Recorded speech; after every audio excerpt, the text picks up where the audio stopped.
నీళ్ళ గురించి మనకేం అర్థమవుతుందిరా? టీఎంసీలు, క్యూసెక్కులు, టెలిమెట్రీ, ట్రిబ్యునల్, బేసిన్ ఏదేదో మాట్లాడతారు అంటుంటారు. వాజివే చాలా గొట్టుముచ్చటే. కానీ ఏ ఏరియా డెవలప్ కావాలన్నా ఫస్ట్ కావాల్సింది సరిపోను నీళ్లు. అందుకే 100 కిలోమీటర్ల దూరంకెళ్ళి కాల్వలు దవ్వి ప్రాజెక్టులు కట్టి మలుపుకొస్తారు. 1000 కోట్లైన పెడతారు. మన రాష్ట్రం కోసం కొట్లాడిందే మన నీళ్లు మనకు కావాలన్నాయే. అయితే తెచ్చుకున్న తెలంగాణ రాష్ట్రంలో మరేమైందో చూడుర్రి. Supreme court judge justice Brijesh tribunal తీర్పిచ్చే వరకు తెలంగాణకి 299 టీఎంసీలే, ఆంధ్రాకి 512 టీఎంసీ అని చెప్పి శాశ్వతంగా రాసి తెలంగాణకి మరణ శాసనాలు జన్మన చేస్తారు. గదన్నట్టు కృష్ణానదిలో మాకు ముత్తమని నీళ్లు చాలని కాగితాలు రాసి సంతకం పెట్టిండట అప్పటి సీఎం కేసీఆర్ సారు. తెలంగాణ వచ్చినాక ఏమేమైంది, ఎన్ని చర్చలు నడిచినాయి, కాగితాలు కత్పలు మొత్తం అసెంబ్లీలో పెద్ద టీవీలు వేసి చూపించిండు ప్రాజెక్టుల మంత్రి ఉత్తమ్ కుమార్ రెడ్డి సారు. ఆంధ్ర సర్కార్ కు ఫాయిదా చేసి మనకు నష్టం చేసి రణకరమైండు. ఆనాడు స్వయాన ముఖ్యమంత్రి కేసీఆర్ గారు గోదావరి జలాలని రాయలసీమ తీసుకుపోయి రత్నాలసీమ చేస్తా అని చెప్పిండు. ఆంధ్ర తెలంగాణ వేరు వేరు కాదు, బేసిన్లు లేవు, బేసిజాలు లేవు. చల్ న్యాయంగా మాకు రావాల్సిన వాటా రావాల్సిందే అని గవర్నమెంట్ కొట్లాడుతుంది. ఆ 811లో 555 టీఎంసీలు కేటాయించాలని చెప్పి ఇప్పుడు వాదిస్తున్నాము. వాదనలు కొనసాగుతున్నాయి. అటు గోదావరి మీద 1,00,000 కోట్లతోనే మాత్రం కాళేశ్వరం ప్రాజెక్టు కట్టిండు గాని ఇటు పాలమూరు ప్రాజెక్టు లాపర్వా చేసిండు అని మొత్తం రికార్డు బయటేసిండు. కుర్చేసుకుని కట్టిస్తాడు. మరి కుర్చెట్టు పోయిందో ఆయన ఎటు పోయిండో.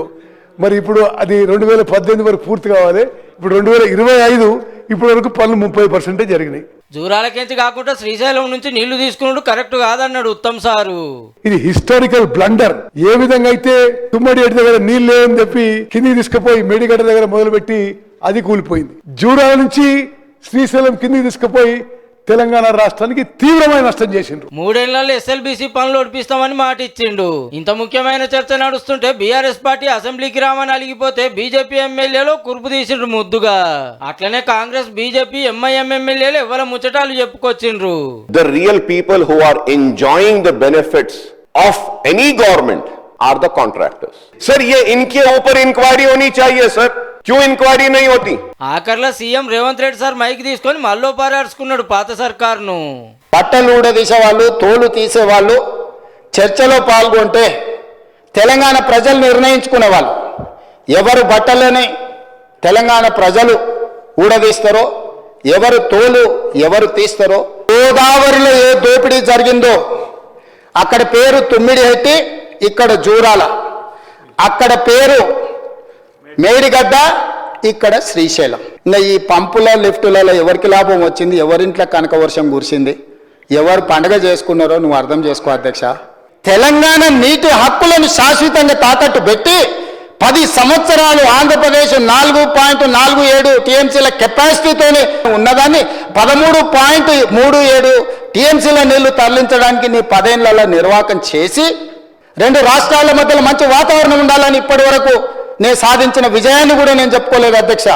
సూటిగా చంద్రబాబు నాయుడు గారికి విజ్ఞప్తి చేసిన నేను, రాయలసీమ లిఫ్ట్ ఇరిగేషన్ మీరు ఆపితే మేము ఏదైనా విషయాల మీద చర్చకు వస్తాము, లేకపోతే మీతో చర్చించడానికి అవకాశం లేదు.